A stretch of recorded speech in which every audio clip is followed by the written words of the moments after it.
Bonjour, bonsoir tout le monde, ici Monsieur Cacahuète et Zou qui est dans le salon, il y a Carla, il y a Neige elle est pas très loin, on va dire c'est que là. Il y a Terence, il y a Philippe, il y a Butter, c'est Tolkien, les petites Jabby dans l'autre pièce, dans le salon, ils sont tranquilles, posés dans leur terrarium. Et elles font leur vie de gerbille. Alors, aujourd'hui, nous sommes samedi 26 avril 2025. Il est déjà 22h53. Dans ce nouvel épisode de Parlons DVD, on a regardé un film avec Sean Connery. Alors, pas un des gros classiques avec Sean Connery. Moi, c'est un acteur que j'ai connu dans ma jeunesse, dans les années 90, quand il était déjà vieillissant, notamment dans Indiana Jones. Et aussi dans Rock avec Nicolas Cage et d'autres acteurs. Mais je l'avais encore jamais vu si jeune. Bon, il n'était pas si jeune que ça dans le film ce soir, mais il était jeune quand même. Du coup, le film qu'on a regardé ce soir, c'est Outland. Donc on voit Sean Connery, mi-jeune, mi-vieux, entre deux âges. Il a un fusil dans la main. Alors, si je n'avais pas regardé le film ce soir, j'aurais pu résumer le film avec c'est un type, il a un fusil dans les mains. Voilà. Mais en fait, comme j'ai vu le film, du coup, je vais pouvoir vous en parler. C'est quand même bien la vie. Alors, par contre, Neige, tu m'embêtes d'être là sur les DVD. Alors, de quoi ça parle Outland. Outland. Je sais pas comment on prononce. À la française, on va dire Outland. Bref, Outland. Donc, le début, c'est avec du texte un petit peu en anglais. C'est quelque part dans l'espace, une station spatiale. Bon, après, on apprend que c'est une station minière, finalement. Qui s'autogère.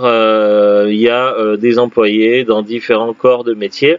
Et évidemment, le plus bas échelon sont les miniers, les mineurs, qui travaillent dur. Ils ont de longues journées, ils font beaucoup d'heures, mais en récompense, la compagnie ferme.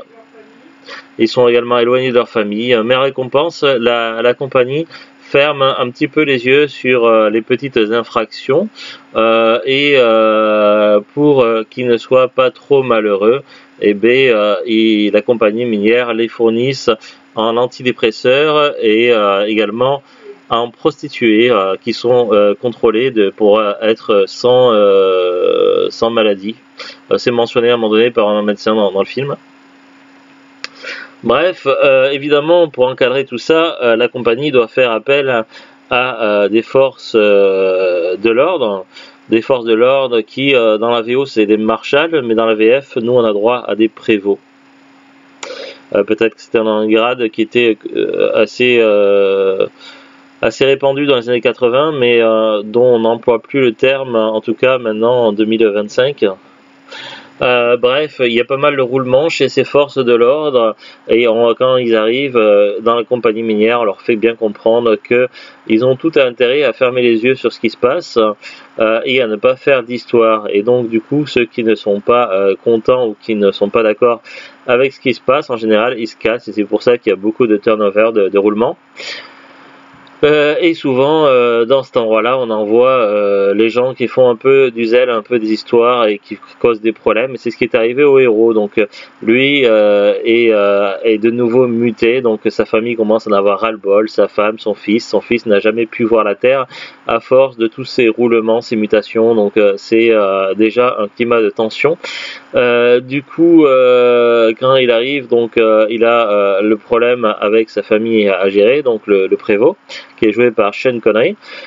Également, il y a le problème, c'est que il commence à y avoir des morts, donc qui apparemment se seraient apparentés à des suicides, mais c'est quand même bizarre parce que les morts s'accumulent. Du coup, notre gars qui est un peu trop carré, trop zélé, il va mener son enquête. Il va voir qu'il va y avoir des gens antipathiques et qui sont pas d'accord avec lui, des gens qui préfèrent ne pas prendre de camp, pour ne pas prendre parti, ni pour les gentils, ni pour les méchants. Et puis il va y avoir quelques personnes, mais de très rares personnes, qui vont quand même aider le héros, notamment une médecin et aussi un policier, mais qu'on ne verra pas dans tout le film, je ne vais pas spoiler pourquoi. Et puis il y a également donc la compagnie minière qui est évidemment une compagnie véreuse qui n'est pas bien intentionnée et qui va tout faire pour protéger ses acquis. Évidemment, monsieur va taper dans une fourmilière et les fourmis vont arriver. Je ne sais pas si l'expression a du sens dans cette situation, mais Bref, donc notre héros va jouer au héros, il va refuser les pots de vin, ce qui fait que des gens vont mourir et des méchants vont arriver par des navettes afin de le tuer. Ce qui va donner lieu à des courses-poursuites qui sont... il y a une course-poursuite qui était pas très claire au niveau du visuel, un peu trop sombre au niveau des images, c'est un peu dommage. Après, ouais. Après, les scènes d'action sont évidemment un petit peu datées, mais on est sur un film du début des années 80, donc c'est pas grave. Les effets spéciaux, il n'y en a pas énormément, et bon, ça fait un peu rigoler maintenant vite fait, mais en vrai, c'est plutôt correct, et ça a beaucoup mieux vieilli que les effets spéciaux d'avant, quand c'était avec des fonds verts. Donc là, c'est pas le cas. Donc on est plutôt assez proche de décors utilisés réels, un peu comme dans les Star Wars épisodes 4, 5 et 6, et c'est plutôt agréable. Finalement, on démarre sur ce qu'on croit être un film de science-fiction, alors que de science-fiction, ce n'est que le décor, pour arriver vraiment sur une enquête policière avec des courses-poursuites, des meurtres, des méchants et évidemment une conclusion. Donc je ne vais pas rentrer trop dans les détails pour ne pas spoiler, mais il y a quelques passages qui sont assez marrants pour l'anecdote, notamment la médecin. Quand elle va aider le héros, à un moment donné, elle va avoir peur toute seule en regardant une veste qui est accrochée, suspendue à un crochet. Donc elle va avoir la peur de sa vie en regardant une veste. Également, apparemment, la musique également. La musique va se faire une frayeur tout seul en même temps que le médecin, ce qui m'a fait un peu rire. Mais c'était pas aussi drôle que de voir le héros se faire poursuivre par José Bové. Là, quand même, c'était quelque chose. Parce que oui, le côté cuir moustache, bon là c'était plutôt la moustache sans le cuir, mais avec un look très rétro, vraiment limite presque style José Bové, et du coup ça faisait un peu bizarre au niveau d'une course-poursuite. Mais on était plutôt sur les dernières scènes d'action évidemment.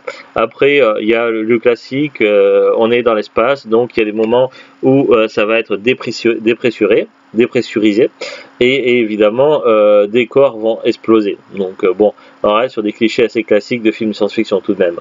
Mais bref, on est sur un film, ma foi, un petit peu rafraîchissant, puisque c'est plus trop ce qu'on a l'habitude de voir maintenant à la télé ou au cinéma.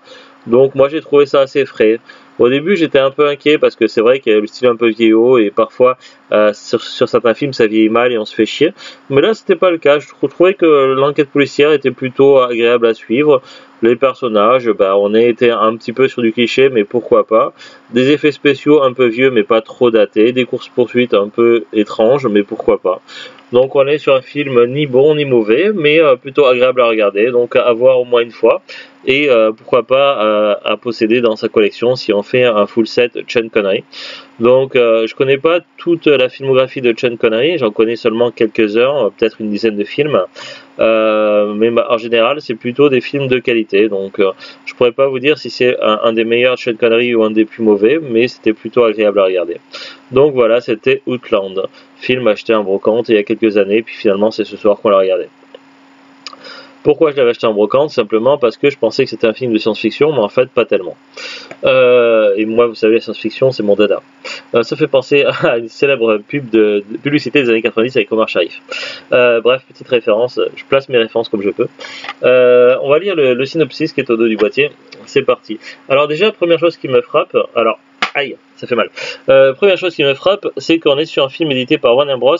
Et qui n'est pas en format cartonné. Parce que oui, les DVD des premières années, de l'époque PlayStation 2, quand c'était Warner Bros, c'était forcément en format cartonné, et quand c'était cassé, c'était la merde.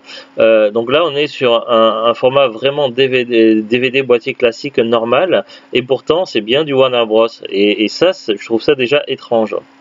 C'est vraiment de la science-fiction pure et dure. Alors, on va lire le synopsis au dos. Sur Yo, non pas Yo Men, mais sur Yo, I-O, pas Y-O. Alors, sur Yo, troisième lune de Jupiter, rien à voir avec la marque d'alcool, de bière, les ouvriers d'une colossale exploitation de titanium sont frappés de crises de folie, les poussant à se tuer, à s'auto-tuer. Oui. Ce qu'on appelle communément un suicide. Le Marshal O'Neill, plutôt le prévôt O'Neill, fraîchement arrivé, veut résoudre ce mystère, mais son acharnement va le confronter a un danger inattendu, son assassinat pur et simple. Et oui, il va déranger des gens. Et forcément, quand on dérange des méchants, eh bien, les méchants deviennent encore plus méchants. Tout comme Alien ou Blade Runner, Outland révolutionne le domaine de la science-fiction. Alors, oui, d'une certaine façon, ça révolutionne le domaine de la science-fiction, peut-être. Après, je suis pas spécialiste des films de science-fiction des années 80, mais si je mets ces trois films côte à côte, Alien et Blade Runner sont des monuments. Outland est vraiment très sympa et agréable, mais il est clairement pas au niveau de Alien ou Blade Runner. Faut pas confondre non plus. Alors, révolutionne le domaine de la science-fiction, reprenant une structure proche de celle du western. Oui, c'est vrai que par moments, ça me faisait un peu penser du western, j'avoue. On ne peut s'empêcher de penser au train sifflera 3 fois. Voici une histoire privilégiant l'action et le suspense, filmée avec virtuosité par Peter Hyams, qui a fait Time Cop. D'ailleurs, pour info, Time Cop est réédité en DVD, alors que pendant très longtemps, c'était un DVD ultra recherché. Ça a été annoncé il y a 1 ou 2 jours, l'éditeur ESC réédite le DVD Time Cop. Pour ceux qui veulent l'info, c'est plutôt utile à savoir. La course-poursuite vertigineuse dans les couloirs de la station et la chasse à l'homme qui clôt le film sont des grands moments du cinéma. Sean Connery, dans un rôle tout en puissance, est absolument parfait. Un film indispensable. Ben voilà, tout est dit. Donc vraiment, pour une fois, on a un synopsis vraiment très détaillé et pas trop mensonger, parce que souvent on a eu des conneries dans les synopsis. Alors, maintenant on va regarder fiche Wikipédia, c'est parti. À noter, oui, tant que j'y suis, petite aparté, j'ai été dès le début du film interpellé par des doublages VF qui m'étaient très familiers, des doublages VF qu'on entendait beaucoup dans les années 80-90 dans les films, séries télé ou même les dessins animés, notamment la fameuse voix de Iki, Chevalier de Phoenix, des Chevaliers du Zodiac tout simplement.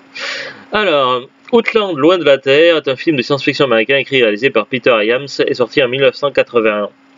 Il met en scène Sean Connery, Peter Boyle et Frances Sternhagen. Bon, après c'est le synopsis, tourné façon western spatial, comporte des ressemblances, thématiques, train sifflera 3 fois. Ils ont copié-collé ce qu'il y a sur le synopsis ou quoi? Lors de sa sortie, Outland reçoit un accueil mitigé de la part des critiques professionnels et ne rencontre, ouais, en même temps c'est pratiquement le cas pour tous les films de science-fiction. Les critiques en général, dès que c'est pas une comédie, voilà, ils en ont rien à foutre. La plupart du temps c'est ça, les critiques de presse. Alors, et ne rencontre pas un véritable succès au box-office, mais obtient une nomination à l'Oscar du meilleur mixage de son en 1982. Le film est également nommé à 6 reprises au Saturn Award la même année, remportant finalement le prix de meilleur second rôle féminin pour Frances Sternhagen. Alors je sais pas c'est laquelle, je pense que c'était sans doute pour la médecin. Bon, après le synopsis, station minière qui s'appelle Con AM27, située sur Io, une lune volcanique de Jupiter, mine de titane, etc. Donc tout ça on passe. Titre original Outland, titre français Outland, Loin de la Terre. Est-ce que c'était indispensable de le préciser? Jupiter, la Terre, c'est pas à côté, donc logique. Pour une fois, on n'a pas droit au titre québécois, dommage. Généralement c'est drôle, c'est dommage. Budget 16 millions de dollars. Distribué par Warner Bros aux États-Unis et Warner Columbia Film en France. Ok. Durée 112 minutes, donc presque 2 heures. Ça va, on n'a pas vu le temps passer. En vrai. Alors, date de sortie, États-Unis le 22 mai 1981, Australie le 6 août 81, en France le 2 septembre 1981. Classifié tout public en France. D'après un visa d'exploitation numéro 54361 délivré le 1er septembre 81, mais était-ce vraiment utile comme information? Sans doute non, mais bon, voilà. Casting, donc Sean Connery, Peter Boyle, Frances Sternhagen, James B. Seeking, Kika Markham, Nicolas Barnes, Clark Peter, Steve Birkoff, Al Galili, Pat Starr, Mark Boyle, Richard Amat, Annie Domingo, John Ratzenberger, Stuart Milligan, Angus MacLean, P.H. Moriarty, rien à voir avec le méchant dans Sherlock Holmes, Doug Robinson, Bill Bailey, Eugene Lipinski, Norman Chancer, Ron Travis, Angelique Roccas et Sharon Douce. Donc à part Sean Connery, Peter Boyle, la plupart des noms ne me disaient rien. Je voulais savoir qui c'est qui jouait le sergent qu'on voit au début. C'était mon James B. Seeking. C'était un visage qui m'était assez familier. J'ai dû le voir dans les séries ou des films. Après, pour les doublages VF, évidemment, il y a des noms très ressemblants. Je pense, Ouglut, si t'es pas déjà en train de dormir, tu vas tiquer sur certains noms pour les doublages français. Alors, Jean-Claude Michel, Roger Carrel, donc Roger Carrel pour Peter Boyle. Ouais, Paul Emmanuel, Serge Lorca, Make Dara, Med Hondo, Marc Desgeorgi, Anne Ridjanik, Evelyne Selena. Alors il y a plusieurs personnages, on ne sait pas les doublages. Richard Darbois, qui est très célèbre comme doubleur, et qui faisait John Ratzenberger.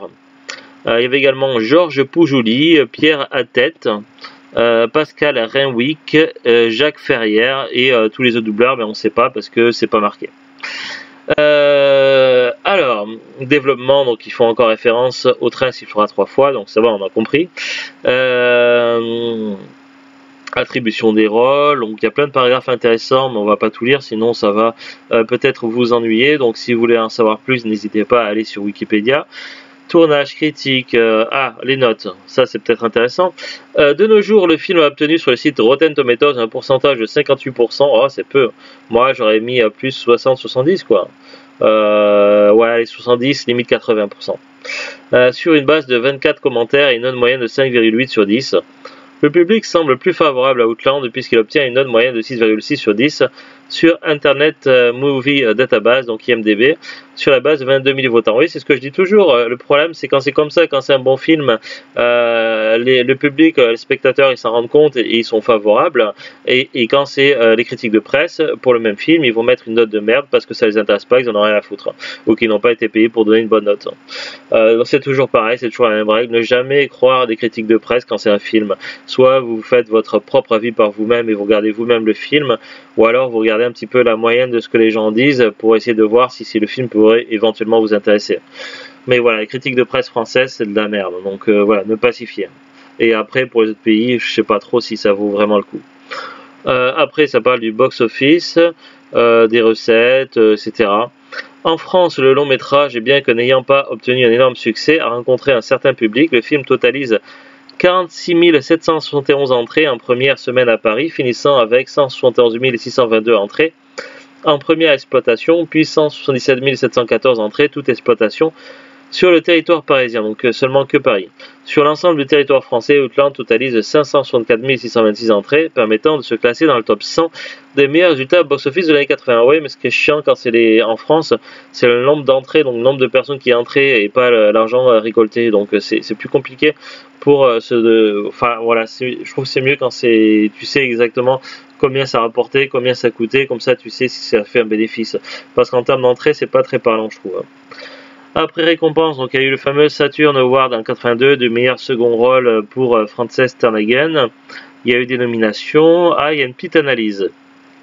Western Spatial Outland est la figuration des interactions humaines dans le cadre d'une exploitation des ressources spatiales qui se trouverait principalement pilotée par des entreprises privées qui, elles, se soucieraient davantage de rentabilité que de bien-être et de leurs salariés. On est loin d'une responsabilité de société des entreprises RSE appliquées à l'industrie dans l'espace. Après, en vrai, de mon expérience de film de science-fiction, c'est une thématique qui est souvent revenue. Du fait qu'une compagnie qui veut de l'argent, ils vont envoyer des gens au casse-pipe et ils en ont rien à foutre s'ils crèvent. Par exemple, même Alien 2, quand ils vont sur la planète parce que la compagnie les envoie pour régler je sais plus quoi, et parce qu'il faut que ça rapporte de l'argent, et puis en fait, ils se font exploiter, et parmi eux, il y a, même dans le premier Alien, il y a un robot qui trahit tout le monde parce que c'est l'argent, et du coup, il les fait mourir par l'alien. Bah, c'est toujours la critique de l'entreprise, c'est les méchants, et puis c'est tout. C'est ça, très très récurrent dans le milieu de la science-fiction. Bon ben voilà, c'est à peu près tout sur Wikipédia. Donc on va regarder maintenant le DVD. Donc le DVD n'est plus commercialisé en France depuis un bon moment. Maintenant, quand vous regardez sur internet, sur la plupart des sites, c'est que des vendeurs pros, des particuliers. Moi je l'ai acheté il y a quelques années en brocante, du moment où je faisais encore des brocantes et du moment où on avait un véhicule. Maintenant ben, c'est un peu compliqué pour nous de faire les brocantes, donc à part faire la brocante de notre ville qui tombe une fois par an, on n'en fait plus vraiment. Parce qu'on peut pas, c'est tout, c'est comme ça.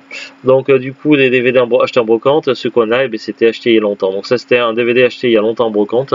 J'ai dû le payer 99 centimes, 1 euro sans doute, le prix classique que je mettais en DVD d'occasion.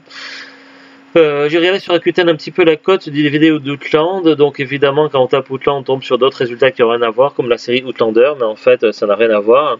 Là j'ai une fiche pour le DVD Outland, donc le même que l'on a, vendu neuf à partir de 17,80 €, donc ça commence à monter un petit peu le prix. Après c'est clair qu'on est sur un DVD qui n'est pas très commun et qui circule pas beaucoup sur le marché, on le voit d'ailleurs rarement même dans les magasins cash ou autres. Après d'occasion le prix est plus raisonnable à partir de 2,30 €, donc c'est déjà plus correct. Voilà, je connais pas vraiment la cote, mais ça donne une petite idée du prix actuel sur Rakuten. Après, il y a d'autres fiches en descendant plus, où les prix sont bien plus élevés. On voit du neuf à partir de 47,90 € sur notre fiche, et d'occasion à partir de 5,90 €, etc. Donc ça souligne le fait qu'en neuf, il est devenu très rare et qu'il commence à coûter cher neuf.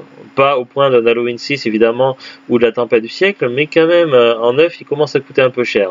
En occasion, ça va, ça reste très correct. Nous, on l'a acheté d'occasion. Donc, bon voilà, c'est tout, rien de plus à en dire. Donc un film plutôt une bonne surprise. J'attendais pas grand chose, mais j'espérais que ce soit bien parce que j'adore la science-fiction. Et bah c'était plutôt frais, plutôt cool. Donc un film plaisant que je pourrais revoir sans trop de déplaisir. Donc voilà. C'était amusant si on peut dire. Bon, c'était pas un film amusant, oh je rigole dans le film. Quoique le passage où elle s'est fait peur et même le son a eu peur en voyant une veste, ça c'était drôle. Et puis la course poursuite avec José Bové, ça aussi c'était drôle. Mais à part ça, c'est un film plutôt sérieux. Donc voilà, Outland. Ben voilà, ben, le week-end continue. On se retrouve dans pas très longtemps sur YouTube. J'ai terminé Dead Island 1, et j'ai pas terminé, mais j'en ai un peu marre, j'ai fait un peu le jeu d'arcade Dead Island Retro Revenge, donc là je devrais attaquer très prochainement, peut-être tout à l'heure, Dead Island Riptide, le spin-off, le DLC, je sais pas ce que c'est, un standalone tiré de Dead Island 1, donc on va voir ce que c'est. Allez, à très bientôt tout le monde, salut, c'était Cacahuète, au revoir.